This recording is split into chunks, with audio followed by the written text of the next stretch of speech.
The city was alive with chaos. Lights flickered across the tall alien towers, reflecting off the wet streets.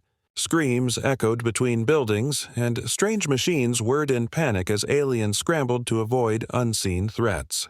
Amid this chaos, one figure moved calmly, a human. He stepped lightly through the crowded streets, eyes scanning his surroundings. His clothes were simple, a worn jacket and trousers, nothing fancy.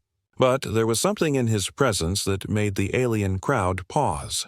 They stared, whispering to each other in hurried, frightened tones. This human was different. Dangerous, perhaps, or maybe unstoppable. On a street corner, glowing under a flickering light, lay the fruit. It was small, round, and pulsing with a faint red glow. Known among the aliens as a death apple, it could kill with a single bite. No antidote could fully reverse its effect, except perhaps the special serum the alien medics had been carrying for emergencies. The human's eyes fell on the fruit. He smiled, a slow, confident smile. Without hesitation, he reached out and picked it up. The fruit's glow seemed to respond to him, pulsing brighter for a brief second. Around him, alien medics shouted warnings, their voices cracking with panic. "Stop! Don't touch that!" one yelled, waving a small vial in the air. "It is lethal." The human looked at him, expression calm, almost amused. "Antidote for what?" he asked, and the words hung in the air like a challenge. The medics froze. A murmur ran through the alien crowd. Some stepped back, fear in their eyes. Others whispered hurriedly, debating whether to intervene. Despite the warning, he bit into the fruit. The flesh was soft, almost sweet. A strange aroma filled the air. The crowd gasped. The human chewed slowly, savoring the taste as if mocking the panic around him. One of the medics, a tall figure with green skin and 4 arms, rushed forward. He held the antidote, a glowing blue liquid, in trembling hands. "I have to," he started, but the human's eyes met his. There was no fear in those eyes, only calm, only certainty. The medic hesitated. He could see the fruit's effect should have already started. Others around him were already trembling, some clutching their stomachs as the poison began to take hold. But the human, he seemed fine. More than fine. He smiled at them again, chewing deliberately, as if he had all the time in the world. "Why? Why isn't it working?" One medic whispered, horror in his voice. The human's gaze swept over the crowd. "Is this all you have? I thought humans were weak," he said almost casually. The words hit harder than any weapon. The aliens looked at each other, fear spreading like wildfire. This human wasn't just surviving. He was taunting them. Around them, the city continued in chaos. Machines sparking, alarms blaring, and sirens echoing through the streets. But the human walked calmly toward the center of the square, fruit still in hand. Aliens tried to stop him, forming barriers and shouting commands. Yet he moved effortlessly, dodging their grasp with uncanny precision. The medics exchanged worried glances. They had never seen anything like this. No human or alien could survive the death apple without the antidote. And yet here he was, untouched, almost immune. A small child alien peeked from behind a wall, eyes wide. "Why is he not dying?" The child whispered to his mother. "I don't know," she replied, voice trembling. "But he is not like us." The human stopped for a moment, looking at the child. He smiled gently this time, not mocking, but curious. Then he turned back to the medics, raising an eyebrow. "You brought this antidote. For what? I don't need it." One medic, braver than the rest, stepped forward. "You don't understand. The fruit, it's deadly. You could—" But before he could finish, the human's presence seemed to fill the air, commanding attention. The words died on the medic's lips. Fear, awe, and confusion swirled together. The human's calmness was unnerving. It was as if he was a storm waiting to break, but no one knew when or where. Suddenly, the human took another bite of the fruit. This time, he closed his eyes for a moment as if tasting the essence of it. When he opened them, they shone with a quiet, dangerous intelligence. The crowd shivered. He was no ordinary human. He was something else, something more. From a distance, alien scientists watched through their scanners. They whispered to each other, disbelief in their voices. It shouldn't be possible. No human should survive. Yet the human walked among them, alive, taunting, and completely in control. He turned to the medics again, holding up the fruit like a trophy.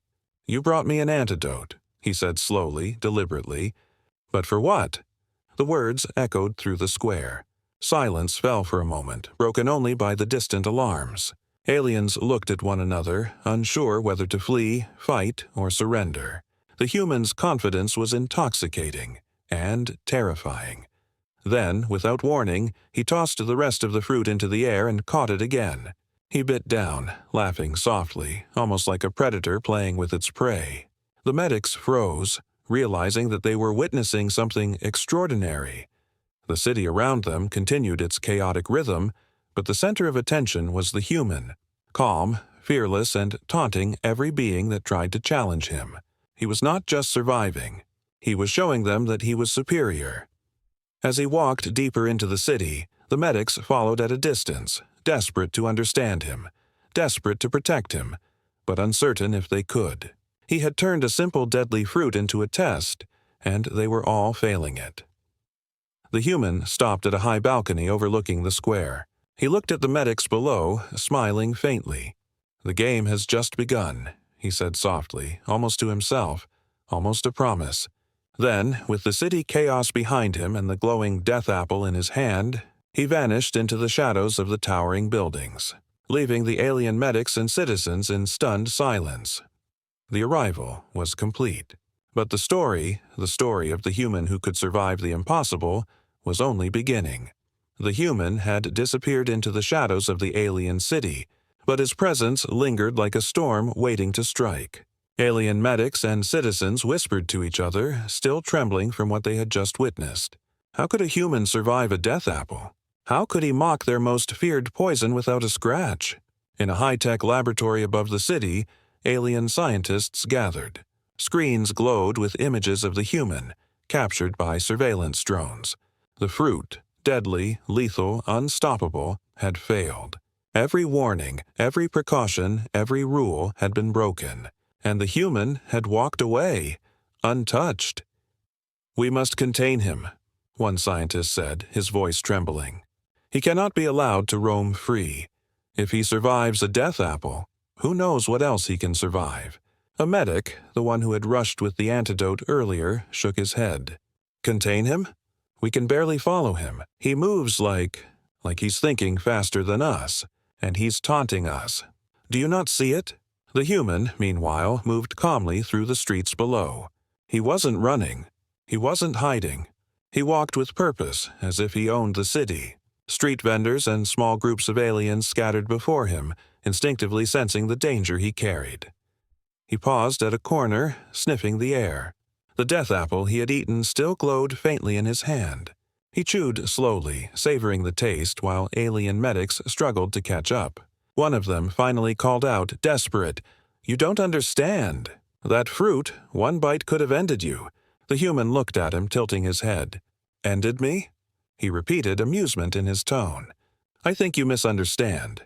It never had a chance." The medic's eyes widened. His hands shook as he held the antidote. It had cost him everything, years of study, careful preparation, but it had failed. Completely. How could a human resist what had killed countless aliens before? Around them, the city itself seemed alive with tension. Machines whirred and sparks flew from broken circuits. The sky above shimmered with alien drones searching for the human. Citizens peered from their windows, trying to see the man who had survived the impossible. Fear and curiosity mingled in equal parts. The human paused in front of a massive alien fountain, its waters glowing blue. He looked at his reflection in the rippling surface. Calm, unafraid, untouched. Then, he reached down and placed the glowing fruit beside the fountain, like offering a challenge to the city itself. From the rooftops, medics and guards watched him closely. They whispered orders to each other. "Do not approach. He is dangerous. He may attack if provoked." But the human didn't move aggressively. He simply walked among them, smiling faintly. His confidence unnerved them more than any weapon could. Every step he took seemed deliberate, every glance measured. He was a predator, but unlike anything they had seen. One of the alien scientists, observing through a high-powered scope, muttered, "He isn't afraid. He knows we can't touch him. He's evolving before our eyes." Another scientist shook his head in disbelief. No human should be able to adapt to toxins like that. It's impossible. Meanwhile, the human noticed the whispers, the fear, the awe. He could feel it, every eye watching him, every mind calculating. And he enjoyed it. Not because he wanted power, but because he understood a truth the aliens could not yet grasp. Humans were resilient. Humans survived where others failed, and they thrived in chaos. A sudden alarm rang through the city streets. Security drones descended, lights scanning the crowd. Alien soldiers moved into position, weapons ready. Their mission was clear: stop the human at all costs. He paused, watching them. Then, with a calm laugh, he spoke to no one in particular. "You brought weapons." "For what?" The soldiers hesitated. Their weapons felt useless. Their training felt inadequate. The human had already survived what should have been lethal. The death apple had no power over him. What hope did they have? The human moved again, weaving through the chaos effortlessly. He dodged patrols, slipped between drones, and avoided traps set along the streets. Every movement was precise, almost playful. It was as if he was performing a dance of survival, mocking the city's attempts to control him. The medics finally caught up. "Stop him," one shouted. "You don't understand the danger. He's not like us." The human stopped, turning to face them. Calmly, he raised the half-eaten fruit in his hand. "I understand more than you think," he said. "And your antidote." "It is meaningless." The medics froze. The words were not a threat. They were a statement of fact. The human had broken the rules. He had survived the impossible. And now he was about to show them what humans could truly do. A small crowd had gathered, drawn by the commotion. They watched in silence as the human stood among the chaos. Aliens whispered, fearing the unknown. The human chewed another bite of the death apple, unafraid. Every movement, every glance, every breath reinforced the truth. This human was different. The medic who had first rushed with the antidote clenched his fists.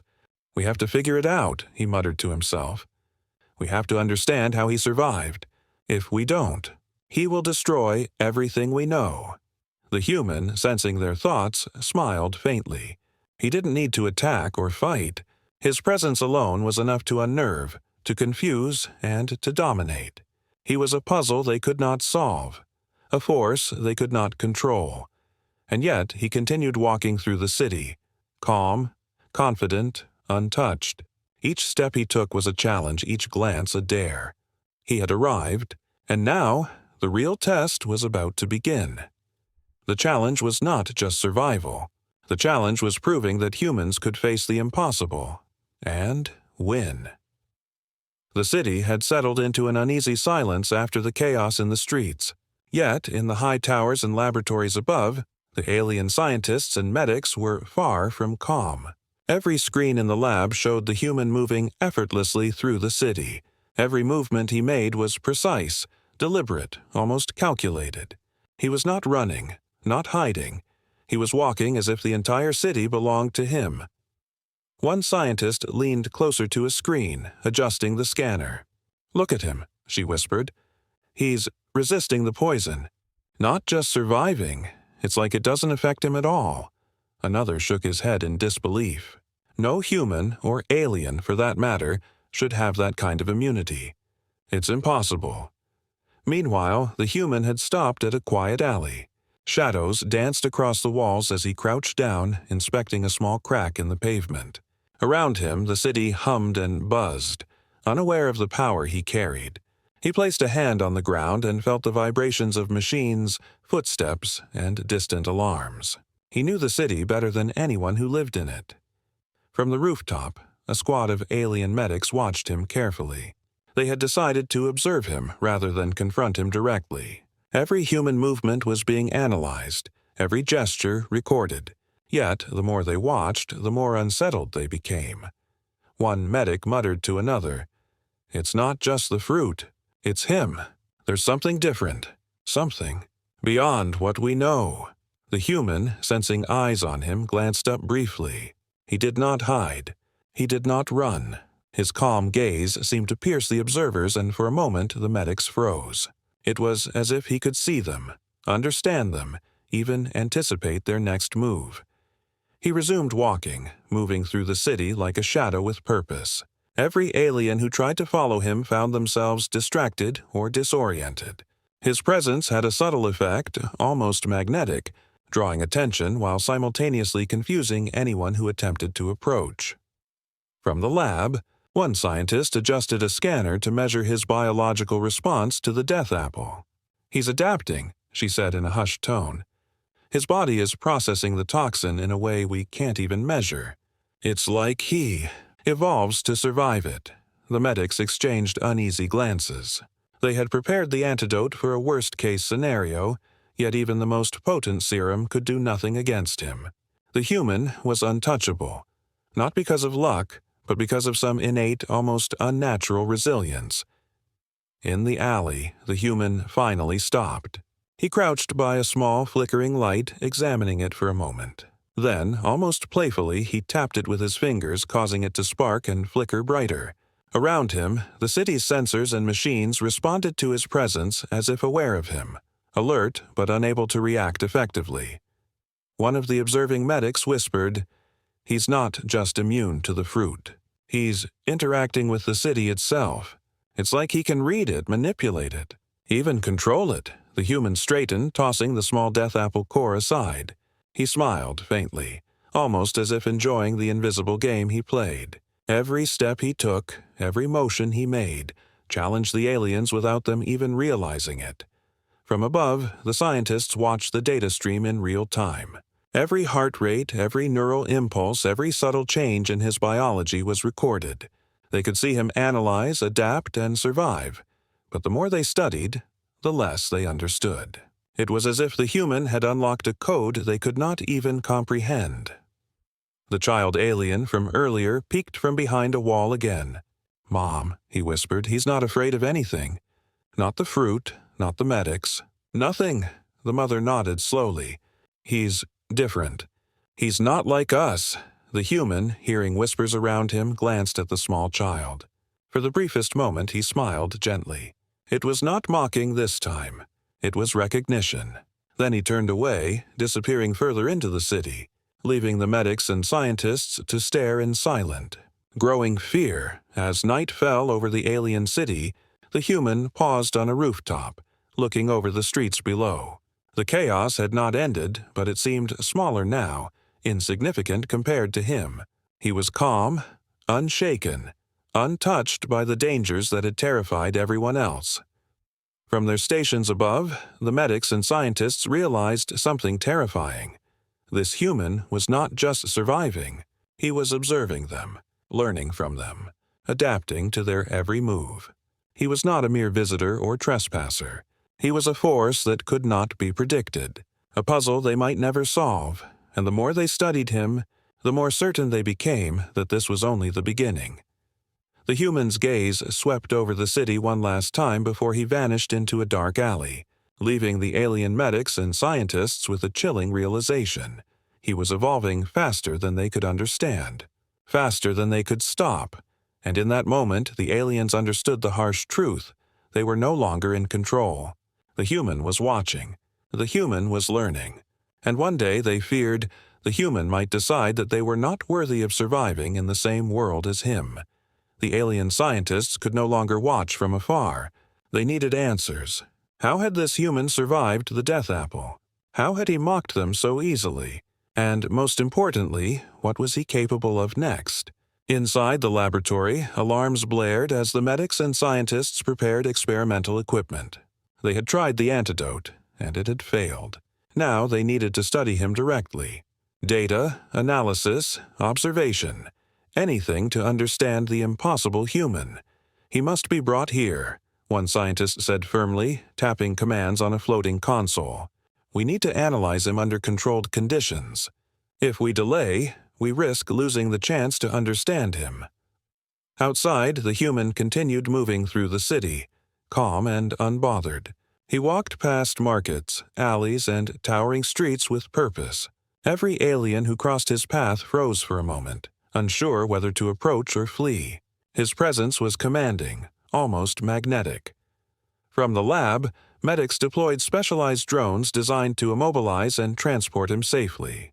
Lights scanned the streets, but the human was already aware. He felt their presence before they even appeared. A drone descended near him, its sensors glowing red. It moved carefully, attempting to surround him, to force him toward containment. The human looked at it, almost curious, then simply stepped aside. The drone's path shifted, confused by his unexpected movement. Another drone followed, but he was too fast. Effortlessly, he dodged, maneuvering through the city with a grace the aliens had never seen. The medics watched on screens, panic rising. "He's too fast. He's adapting to everything we throw at him," one exclaimed. "He's evolving in real time." Finally, the medics decided to escalate.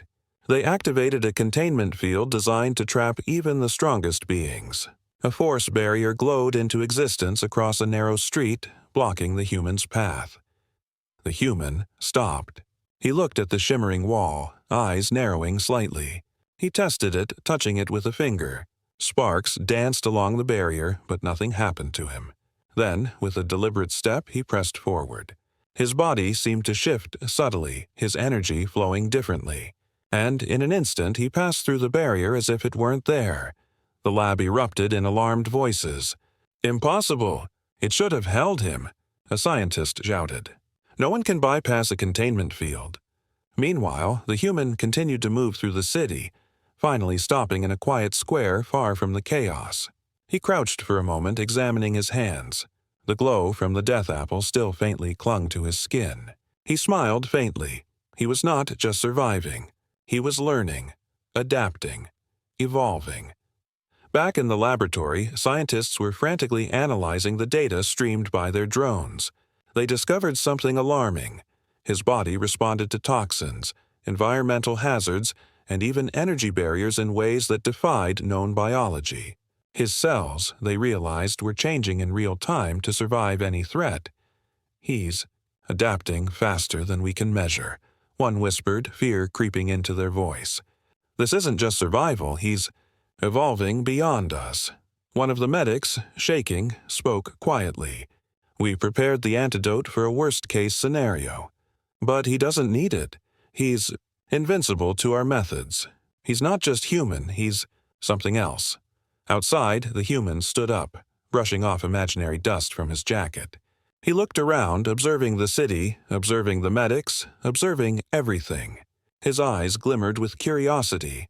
The world was a puzzle, and he had already begun to understand its pieces. He picked up a small piece of metal from the ground and bent it effortlessly with his fingers. Sparks flew, machines whirred nearby in response. His power was subtle but undeniable. He was not destroying the city, but the medics watching him could sense the limitless potential within him.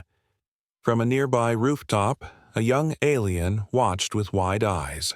"He's not human," the alien whispered. "He's perfect. He's—" The human glanced at the rooftop briefly, sensing the gaze. He smiled faintly and then turned away, disappearing again into the shadows. In the laboratory, panic spread like wildfire. "We need to contain him," one scientist shouted. "We need to understand him before it's too late." But deep down, even they knew it might already be too late.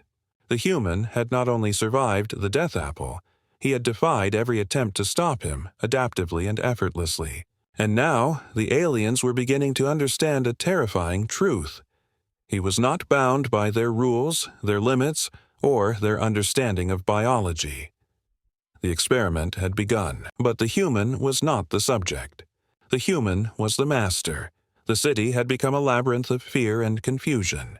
Alien medics and scientists watched helplessly from above as the human moved freely through streets they had tried to control. Every plan, every trap, every attempt to contain him had failed. And now they were desperate.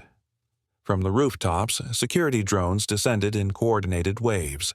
Their lights swept across alleys and streets, searching for the human. Mechanical arms and energy nets were activated, designed to ensnare anyone who crossed them. But the human was already aware of every movement. He could feel them before they even approached. He crouched for a moment in a narrow alley, studying the incoming drones. His hand brushed the cold stone walls, feeling the vibrations of each machine. He moved like a shadow, silent and deliberate, slipping past patrols with an ease that made the drone's sensors useless. One drone swooped down directly in front of him, its lights flashing aggressively. The human smiled faintly and stepped aside. The drone adjusted, but he had already vanished around a corner. Another drone followed, but it too could not anticipate his movements. From above, the medics were in panic. "He's too fast. He's too smart. He's out of control," one shouted. "We can't catch him." The human paused on a quiet street, his eyes scanning the buildings around him. He could see the soldiers and drones trying to track him, but they were already behind. Every step he had taken was calculated, every path chosen to keep him one step ahead. He moved to a central square, where chaos still lingered from earlier. Alien citizens watched him cautiously, some hiding behind corners, others frozen in fear. The human didn't attack.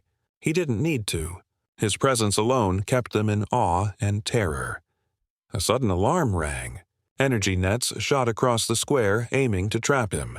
The human's eyes flickered. He leaped effortlessly over the first net, landing silently. The second net followed, but he twisted his body, slipping through it as if it were made of smoke. Every trap failed. Every attempt was useless. From the rooftop, the lead medic screamed into a communicator. "He's escaping again. Deploy everything. Containment fields, stun weapons, anything." But the human didn't panic. He moved like water through the city, twisting and turning, slipping past every barrier. Alien soldiers tried to corner him in narrow alleys, but he anticipated their moves, weaving through them without a sound. It was as if he could predict their actions before they happened. He stopped for a moment on the edge of a high platform overlooking the city. The medics below shouted orders, but their voices were distant now. The human took a deep breath, surveying the streets, the drones, the traps. Everything was aligned with his path. With a small leap, he jumped to another rooftop. Sparks flew from broken wires below, machines malfunctioning as if sensing his power. Alien guards tried to follow, but he was already gone, slipping into the shadows with the ease of a predator. In the laboratory, panic had reached its peak. "He's gone," a scientist shouted. "All containment attempts have failed. He's unstoppable." The medics stared at the screens, watching him disappear into the dark alleys of the city. For the first time, they understood the terrifying truth. They could not stop him. They could not predict him. They were powerless against a human who had survived the death apple, who adapted faster than any machine or plan they had created. The human paused once more, crouched in a shadowed corner.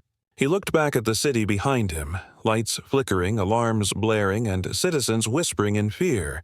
He smiled faintly, almost playfully. He was not running. He was not hiding. He was proving a point, a silent, dangerous lesson to every alien who had tried to control him. Humans were resilient. Humans were unstoppable. Humans survived where others failed. And with that, he vanished once more into the labyrinth of the alien city, leaving chaos behind.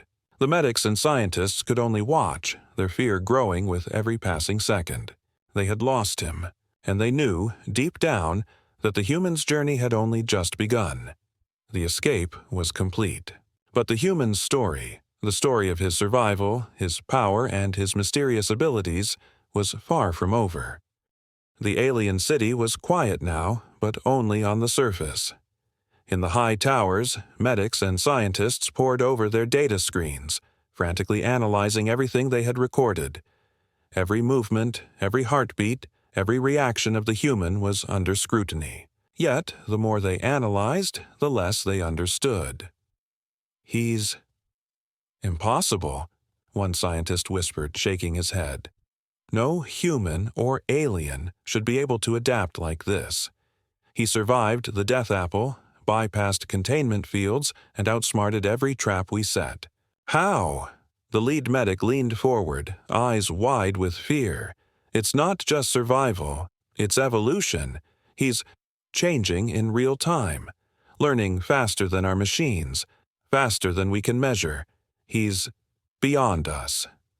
Meanwhile, the human had found a quiet terrace overlooking the city's glowing skyline.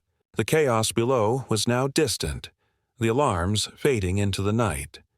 He stood calmly, observing the city, observing the medics, observing everything around him. There was a strange serenity in his movements, almost as if he were teaching them a lesson they didn't yet understand. Suddenly, a squad of alien medics appeared on a rooftop opposite him. They had finally cornered him, their weapons trained on him. Energy restraints glimmered in their hands, ready to immobilize him. The human looked at them calmly, as if amused. "Do you really think you can stop me?" he asked softly. His voice was calm, but it carried an authority that made the aliens hesitate. One of the medics spoke, voice trembling. You survived the fruit. You bypassed containment. You are not like any human we have ever known. Tell us, what are you?" The human's eyes glimmered. "I am human," he said simply. "But humans are not weak. Humans are survivors. We adapt. We overcome. We thrive in chaos where others fail." The medics exchanged uneasy glances. They had faced countless threats before. Aliens with advanced technology, deadly toxins, war machines, but nothing had ever challenged them like this human. He was not only alive, he was untouchable. He stepped forward slightly, the glow of the city reflecting in his eyes. "You created a fruit designed to kill. You designed antidotes, traps, machines. And yet, here I stand. Why? Because humans are different. We survive. We adapt. And we do not fear." The medics faltered. Their weapons felt insignificant, their years of study useless. The human continued, voice calm, almost mesmerizing. "Your world has rules, machines, toxins, barriers, but humans break rules. Humans create, humans endure, humans fight where others flee. You cannot contain what you do not understand." One scientist whispered to another, voice trembling, "He's teaching us something we cannot control." The human smiled faintly. It was not a smile of arrogance, but of quiet authority. "I do not wish to destroy, yet I will not be controlled. I do not fear your toxins, your machines, your traps. Humans are built to survive, and I am proof." The medics and scientists were silent. For the first time, they realized the scale of what they faced. The human was not merely strong or clever. He was evolution in motion. Every step, every decision, every movement showed a species capable of surviving the impossible. The human took one final step back, disappearing into the shadows of the terrace. "Remember this," he said softly, almost to himself, almost a warning. "Humans are survivors, and we are just beginning." From the lab above, the alien medics and scientists stared at the screens in stunned silence. Their data streams showed everything, but even with all their measurements and recordings, they could not predict his next move. He was not bound by their rules. He was beyond their understanding. In the quiet of the night, the city seemed smaller now, insignificant in comparison to the human who had walked through it, unbroken, untouchable, and alive. The revelation had come. Humans were not weak. Humans were extraordinary. And this human, this single human, was proof that the impossible could be achieved. The city would never be the same. The medics and scientists knew it. They had glimpsed something greater, something unstoppable. And the human, he had only just begun his journey. The night had fallen completely over the alien city. The streets were quiet, but the air was heavy with tension. Alien medics, scientists, and soldiers gathered in their towers, whispering nervously among themselves. They had witnessed something extraordinary, something they could not understand. The human had been seen moving through the city earlier, unharmed, untouchable, and seemingly aware of every attempt to stop him. Now, he stood on a rooftop, high, above the glowing streets, looking down at the chaos he had left behind. The city was alive with lights and alarms, but to him it seemed almost peaceful. He held the remnants of the death apple in his hand, the fruit that should have ended him long ago. He had eaten it fully, yet not even the slightest harm touched him. He smiled faintly, a mix of amusement and calm authority. From the towers below, the medics and scientists watched. They had prepared everything: antidotes, energy traps, containment fields, but all had failed. They whispered in fear and awe, realizing the truth. This human was not just strong, he was beyond control. A soldier called out, "We need to stop him now!" But the human did not move aggressively. He did not need to. His presence alone was enough to command attention, to instill both fear and curiosity. He looked toward the stars above. There was a sense of freedom in his gaze, a calm confidence that nothing could threaten. He knew he had changed the way the aliens would see humans forever. They had underestimated his kind. They had misunderstood the true strength of humanity. Without warning, he stepped lightly from the edge of the rooftop, disappearing into the shadows of the city. Not running, not hiding, simply vanishing. The medics and scientists rushed to the edge, scanning desperately. But he was gone. Every drone, every sensor, every patrol that had tried to follow him had failed. From a dark alley below, the child alien from before peeked again. "Mom," he whispered, He's gone." The mother shook her head slowly. "He's not just gone. He's beyond us." The human's departure left the city in stunned silence. Citizens peeked from behind walls, soldiers scouted the streets, and medics stared at empty corridors. The impossible had happened. One human had walked through their city, survived the lethal fruit, defied every trap, and vanished without a trace. In the laboratory, the lead scientist turned to his team, voice trembling. We have witnessed evolution, something beyond what we know. We cannot predict him. We cannot stop him, and we cannot even begin to understand what comes next." High above, somewhere beyond the city lights, the human paused. He looked back briefly, not with anger, not with fear, but with quiet certainty. He had proven a point. Humans survive. Humans adapt. Humans endure. And then, without another sound, he disappeared completely. Into the night. Into the unknown. The city below would remember him forever. The medics and scientists would study him for years, and still they would not know his limits. But the human's journey was only beginning. Somewhere, beyond the stars, beyond the streets of this alien city, greater challenges awaited. And when they came, he would meet them, as humans always did, unafraid, unstoppable, and victorious. The departure was complete. The legend had begun.